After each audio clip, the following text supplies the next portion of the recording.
こんにちは。今回は日産公式から発表があった新型ムラーノについて紹介していきたいと思います。それでは行きます。Now loading。ではまず、公式で公開されている情報から見ていきたいと思います。動画の後半では実車でどんな車なのか一緒に見ながら、解説加えていきたいと思っています。話は戻すと、日産は、米国で新型ムラーノを発表したようですね。2025年初頭にアメリカとカナダで発売を開始するとのことで、北米市場で投入される3種目の新型車になるようです。日本国内でもムラーノと呼ばれる車種は存在していますが、国内での販売に関しては、特にこの記事の中では触れられていませんでした。それで下の方にスクロールしていくと、この新型ムラーノは、ミドルサイズのクロスオーバーという位置づけのようですね。どういった仕様が採用されたのか、下の方につらつらと書かれていますが、皆さんの興味のありそうなところを抜粋して読み上げていくと、注目すべきは内装で、ニツの 12.3 インチのディスプレイが搭載されていて、64色のアンビエントライトライティングやマッサージ機能付きのフロントシートが採用されているようです。そして、プロパイロットも搭載されていて、フード部分を透過して前方確認できる、インビジブルフードビュー。またインテリジェントアラウンドビューモニターも採用されていて、2種類のカメラ技術を新型ムラーノで初めて搭載したようです。それでスピーカーに関しては、坊主製スピーカーを採用して、10スピーカーオーディオシステムと連動させているようです。エンジンに関しては、2.0リッター VC ターボエンジンを搭載しているようです。駆動方式は、前輪駆動と四輪駆動をラインナップしています。この新型ムラーノは、新型モデルと同様に米国テネシー州のスマーナ工場での生産となるようですね。それで日産の公式サイトも確認しましたが、このような新型ムラーノのページが新設されていました。概要欄にこのサイトのリンクを貼ってあるので、詳しく見てみたい方は、確認してみてくださいね。そして、実際の紹介の前に、グレートとボディカラーだけ紹介すると、先ほどお伝えしたように、前輪駆動と四輪駆動が存在していますね。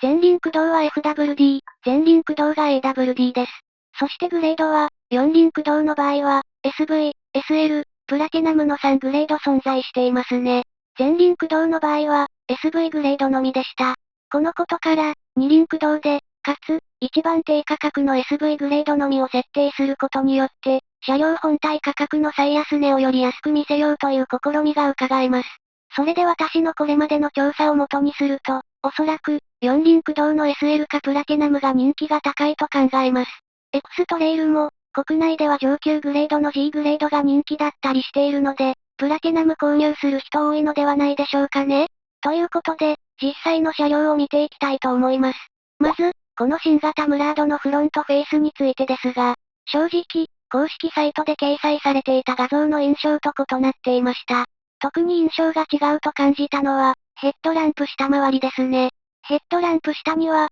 ボディラインが横に流れていますが、公式サイトの画像で見たときは、別部品のフィニッシャーが装着されているものだと思っていたので、どうしてこの位置にこんな大きなフィニッシャーを装着したのかなと疑問に思っていましたが、しかし、実際しっかり見てみると、フィニッシャーではなく、ボディでしたね。それでヘッドランプの形状は、なんとなくアリアの細めのヘッドランプを連想させるようなスマートな形状になっていて、そのヘッドランプの形状に合わせて、ブラック塗装されたフィニッシャーがヘッドランプの間に配置されています。しかも、ヘッドランプの面とボディの面に合わせて、シームレスな外観を表現していて、非常にスッキリした造形だなと感じました。そしてこのフィニッシャーには、MURANO というロゴも刻印されています。そして、その下には、まるで電気自動車みたいな開口が見えづらい見た目のグリルが設定されています。このグリルは、日産セレナや日産パスファインダーを連想させるようなフロントグリル形状になっていました。フロントグリルの両端は、LED ランプが内蔵されていて、透明な樹脂カバーで LED ランプを覆って、ひっそり V モーションを仕込ませているように見えます。このデザインに関して、特に不満はなくて、中央のフロントグリルに対して、浮いて見えるみたいな印象もないので、先進性のある見た目で良いと思います。そういえば先日、ジャパンモビリティショー2024年に参加した時に見つけたものがあって、このようなブラック塗装された裏面に、LED ユニットを配置して発光させることによって、このようなテクスチャを表現することが技術的には可能のようです。LED ライトを消すと、こんな感じで塗装されたフィニッシャーに見栄えが変わるようです。これならテクスチャーの種類も多数作成しやすいと思いますが、エンジンをかけずに停車してるときは、常にこういったプレーンな見た目になってしまうので、一長一短ではありますが、今後の日産のフロントフェイスでも、もしかしたら使われる技術なのかもしれません。新型ムラーノのフロントフェイスを改めて見てみて、皆さんどのように感じますかね。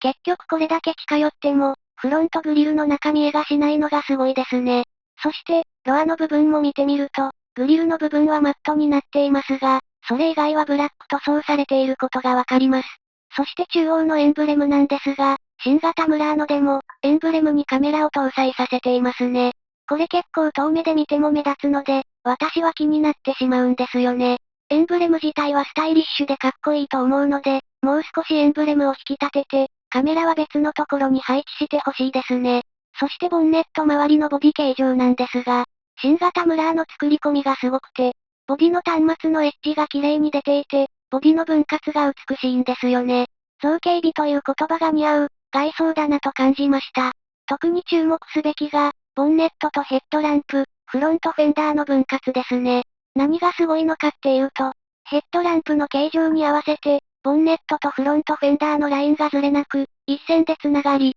フロントフェンダーのエッジも先端まで綺麗に伸びてきているんですよね。ヘッドランプの形状が複雑になってくると、ボディのラインもうまく出せなくて、ガタガタしたような分割線になっている車両はあるので、そういった車両と比較をしてみると、非常にスッキリした分割線になってると思います。そういった視点で、ヘッドランプ周り改めて見てみると、ボンネットのボディラインに合わせるように、中央のフィニッシャーとヘッドランプの分割位置を決めていることも伺えます。さらにその下のボディにまで折れ目がついていますね。ここまで近づかないとわからなかったです。いいですね。そして横側から、新型ムラーノを見ていきますと、驚いたことに、フロントフェンダーにホイールアイストリムがついていない。ホイールアーチトリムの代わりに、ボディラインでタイヤを大きく見せようとしていることがわかります。高級感のある SUV ってこんなイメージなんですよね。ホイールアーチトリムが装着されないため、ボディの継ぎ目の端末が隠せず、綺麗に揃ってるのか気になりましたが、このボディの端末ラインも綺麗に揃っていますね。そして新型ムラーノに装着されているこちらのタイヤは21インチで、タイヤ幅は255ミリ、扁平率は50%です。ブレーキキャリパーがほとんど見えないくらい大きなホイールで覆われていて、黒い部分が多いからなのか安っぽく見えないですね。3本の長い線が束になったホイールデザインですが、フロントグリルのデザインを連想させますね。そしてドアミラーやドアサッシュ周りは、基本的にはブラック塗装されています。ミラーにはランプも搭載されています。そしてドアサッシュの上部には、メッキ加色が装着されていて、あの Z でも意図的にデザインされていた、日本刀のようなデザインが採用されていますね。リアに行くに従って、徐々にこのメッキ加色の横幅が太くなっていて、力強さも感じられますね。サムライブレード搭載の新型日産ムラーノって言葉もなかなかのパワーワードですね。そしてサイドローにも、ブラック塗装されたプレートがついていて、ホイールのブラックととても相性が良いですね。そしてリア周りを見ていくと、あのインフィニティの QX80 でも採用されていた、超でかいリアコンビネーションランプと似たようなランプが採用されていました。LED を一体何個つけたんだっていうぐらい非常に大きなリアコンビネーションランプです。中央にエンブレムが設定されていますが、遠目で見ると、少し潰れたようなデザインになってるのが気になりました。どうしてそのようなデザインになったのかについては、後ほど考察してみます。そして、リアコンビネーションランプの中央にエンブレムを配置することによって、もしかすると、このリアコンビネーションランプを2つに分け、分割をエンブレムで隠したかったのかもしれないですね。実際のところ、真相はわかりかねますが、これだけ大きなリアコンビネーションランプが搭載されているとインパクトがあるので、このエンブレムがいい役割を果たしているように感じました。そして最近日産が採用している、リアに車種ロゴを大きく配置する件についてですが、高級感がありますね。このデザインは引き続き、後続車種でも採用していってほしいです。それにしても、夜中にこの新型ムラーノが前方走っていたら、リアコンピレーションのかっこよさに惹かれて、しばらく追走してしまいそうです。縦に赤いラインが無数に入っているのも、目新しいデザインで私は好きですね。そしてリアスポイラーがこの車両にはついていて、ハイマウントストップランプはリアスポイラーに外付けされていますね。リアロアは、ブラック塗装部品とガンメタリック塗装部品が組み合わさっています。ガンメタリック塗装の部分は、見塗装なことが多いので、このロアも質感が良いですね。そしてこれからバックドアを開けようとしているんですが、エンブレムにボタンが配置されていることに気がつきましたでしょうか。おそらくこのボタンのせいで、エンブレムが潰れたようなデザインに見えてしまっているのかもしれません。やっぱりエンブレムは、単体でかっこよく見せてほしいです。ではこれから、ラゲッジスペースを見ていきたいと思います。まずラゲッジサイドの下側の収納から見ていくと、坊主のウーファーや修理キットらしきものがありました。坊主のウーファーは、エクストレイルのサブウーファーよりも大きく見えるなぁ。そしてラゲッジボードの裏面には、黄色いマットのようなものがついています。おそらく音を吸収するための材料なんだと思いますが、この場所にウーファーが設定されていることを考えると、おそらく低周波帯の音を吸音するのではなくて、中高音域の音を吸収するためのもののように感じます。そうでなければ、せっかく配置したこのウーファーの音がかき消されてしまうからです。ボードの板圧は、よくわかりませんでしたが、ペラペラしている感じはしなかったので、厚めなのではないでしょうか。そして次に紹介するラゲッジ機能ですが、なんともう採用されていないと思われていたリアシートを下げるためのレバーがラゲッジに採用されていました。別の動画でも取り上げていますが、日産のローグと呼ばれる車種がマイナーチェンジでこのレバーをなくしていました。そのことを考えると、新車としてはこのレバーが採用されていますがマイナーチェンジのタイミングで、もしかしたらこのレバーなくなるのかもしれません。このレバーがぜひ欲しいと思ってる方は、この新車ムラーノを逆輸入することをお勧めします。パッと見た限りでは、リアシートを倒すと、奥行き方向2800ミリくらいは確保できていそうです。これから内装を見ていきますが、ドアアウターハンドルには、静電スイッチではなくて、物理ボタンが設定されていました。しかもボタンが塗装されているので、ボディの一体感がありますね。今回紹介する新型ムラーノの内装は、グレイレザレットと呼ばれる内装色です。シートはセミアニリンレザーを採用しているようです。なんだかそう聞くと、先日マイナーチェンジされた新型アウトランダー PHEV でもセミアニリンレザー採用されていましたね。それでもシートの詳細を見ていくと、シートのテクスチャーデザインは独自デザインで、アッパー部はキルティングで模様をつけていて、その他部位ではパーフォレーション加工でダイヤへの模様をしていますね。おや新型ムラーノにも、アウトランダー PHEV で採用されていたリフレッシュ機能ついていますね。しかもボタンの形状と位置も、見る限り、ほとんど一緒です。搭載されてる機能は、アウトランダー PHEV と同じ可能性が高いですね。そして、フロントドアの内装は、アッパー部にはおそらく合皮が設定されているのだと思いますが、合皮の搭載面積非常に大きいですね。ただその合皮のデザインに負けないフィニッシャーがインナーハンドル周りにもついていて、アルミプレートにテクスチャーをつけたような見た目ですね。実際はプラスチックだと思いますが、アルミっぽく見えるのはかっこいいです。そしてパワーウィンドウスイッチは、エクストレイル T33 とほぼ一緒で、そのパワーウィンドウスイッチ周りには、ピアノブラック塗装された加色がついています。エクストレイルみたいな縦筋の入ったデザインではないんですね。スイッチとフィニッシャーが埋め込まれたみたいな外観になってしまってるのが残念ですが、その代わり、ふんだんに合皮が使われていることがわかるので、お金がかかっている内装ですね。アームレストの柔らかさは、いまいちわかりませんでしたが、これだけお金がかかっていそうなドアなので、きっと柔らかいはずです。ドアポケットにはペットボトルは2本分ぐらい入りそうですね。そしてドアスピーカーですが、坊主製のはずですが、特に坊主ロゴの入ったオーナメントはついていませんね。ドアを閉めてみると、こんな外観。先ほど紹介したドアのインナーハンドル周りのフィニッシャーですが、同じ色合いのシルバー塗装されたような部品がインパネにも搭載されていますね。また、合皮もドアだけでなく、インパネ上部にも同じように設定されていますね。ステッチのラインも揃っていました。そして先ほどドアのスピーカーにはオーナメントがついていませんでしたが、A ピラーについているスピーカーグリルには、おそらく坊主のオーナメントがついていますね。スピーカーはどうやら10箇所に搭載されているようですね。イグニッションスイッチを押してみると、インパネ上部に設置されている2つの 12.3 インチのディスプレイが起動します。エクストレイルもいずれこんな感じで 12.3 インチが横並びになるんですかね。見た目はすごくかっこいいですが、ナビ周りを分解しようとすると作業がかなり大変になりそうで、これはもうディーラーにお願いしたくなるレベルかもしれない。そして今回紹介したかったステアリングなんですけれども、以前新型アルマーダパトロールの時も似たようなステアリング紹介していました。ただアルマーダとパトロールでは、フラグシップ車両ということで、ロゴの入った中央部には合皮が巻かれていて、高級仕様でした。しかし今回新型ムラーノでは、合皮をなくして、ほぼ同一デザインのステアリングを採用したので、おそらく国内でも、このタイプのステアリングが徐々に採用されていくのではないかと考えています。もし日産のアリアがマイナーチェンジするようなことがあれば、ほぼ間違いなく、このステアリングになるんじゃないかと予想しています。このステアリングの見どころは、まずスイッチの配置が、従来のステアリングに対して大きく変わっている点です。今国内で販売されているステアリングスイッチは、右側が運転支援系のボタン、左側がナビ操作系のボタンになっています。しかし、このステアリングを見てみると、左右反転していることがわかります。見どころ二つ目は、ダイヤルスイッチのデザインが変わっています。まるでトラックボールが3つついたようなデザインですね。しかも右側に関して言うと、ギザギザマークが斜めになっています。ということは、おそらく左斜め上に転がすようなイメージでしょうかね。それとは別に上と下に矢印がついていますが、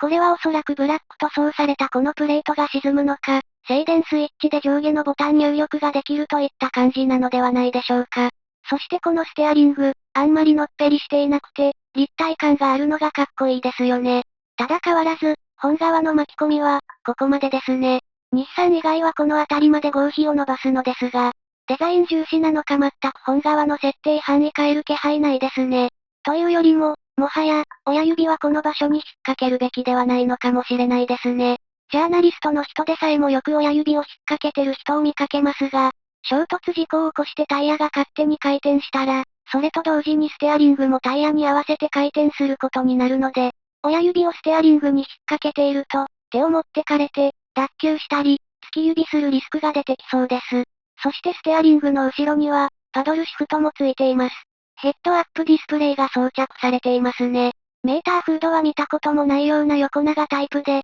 中央にある 12.3 インチディスプレイも覆っています。そしてインパネ上面に設定されているプレートの外観を近づいて見てみると、リアコンビネーションでも設定されていた赤い縦金のランプみたいなデザインの模様がついていました。深みのあるテクスチャーで立体感が感じられます。そのプレートのすぐ下には、ベンチレーターと MURANO ロゴの入ったピアノブラック加色が配置されています。このピアノブラック加色は、太陽光が当たって眩しくならないかはちょっとだけ気になりました。というのも、エクストレイルのカーナビ株に、同じような部品がついていて、よく太陽光が当たって、反射して光が目に入って眩しいんですよね。新型ムラーノは、そんなことはないと願いたい。そのさらに下には、アリアでも採用されていたフィニッシャーがあり、エアコンのスイッチが浮き出ています。アリアとの違いはこのフィニッシャーが非常に横に長くて、羽のようにインパネについているため、立体感の増した形状だなと思いました。ハプティックスイッチで、アイコンを押すと、ブルブル振動します。そしてステアリングは、電動式のチルトテレスコピックが搭載されていました。もうこのままステアリングも格納されちゃえばいいのになぁ。そしてコンソールを見てみると、ワイヤレス充電する場所があり、また、充電端子が2つついていますね。全く気がつきませんでしたが、シフト操作は、ボタンでするタイプですね。周辺部位がピアノブラック塗装されているので、シフトボタンの一体感が生まれていいですね。その他にもアラウンドビューモニターのカメラボタンもコンソール上部に設定されていました。どうしてドリンクホルダーは3つついていますが、ドリンクを固定するための構造が設けられていることが分かりました。エクストレイルでも最近ひっそりカップホルダーがこのタイプに切り替わっていたんですよね。そしてコンソールの収納はかなり大きいです。これだけ大きかったら、小物系なんでも入っちゃいますね。中央にステッチが入っているので、中央から開くのかと思い込んでいました。それで先ほど紹介できなかったシートのマッサージ機能ですが、どうやら中央のモニターにて、マッサージモードや強さ加減、速さを調整できるようです。これ見ちゃうとアウトランダー PHEV って感じ。アウトランダー PHEV も今後このタイプのモニターを採用しそうだな。そして後席も見てみます。後席で気になったのは、中央の肘掛けとサンルーフですね。まずリアドアから見てみると、デザインはフロントドアとほとんど同じですね。ドア部分の収納ポケット形状が少し異なっていて、スピーカーが配置されている手前にも収納スペースが設けられています。このデザインの統一性は良いと思います。そして、格納式サンシェードもリアドアに内蔵されていました。エクストレイルでも採用されているようなサンシェードですね。コンソールの裏面にはベンチレーターがついているのと、リアシート用のシートヒータースイッチが配置されていました。充電端子も2つついていて、どちらも C タイプっぽいですね。そして、フロアがフルフラットなので、リアシート中央に座ったとしても、足の置き場に困るようなことがないですね。そして肘掛けを見てみると、ドリンクホルダーが横並びに2つあり、スマホ用の横長の収納スペースもありました。そして最後にサンルーフですが、中央のバーがついているタイプのサンルーフでしたので、前側だけガラスが開くタイプのサンルーフですね。サンシェードもついていました。いかがでしたでしょうか？この新型ムラーノ欲しくなりました。HDMI 端子もつけてほしいですね。もしかしたらアクセサリーパーツなのかもしれませんが、こんな良い車、ぜひ日本でも販売してほしいですね。ぜひ皆さんの感想もコメント欄にて教えてくださいね。それではまた。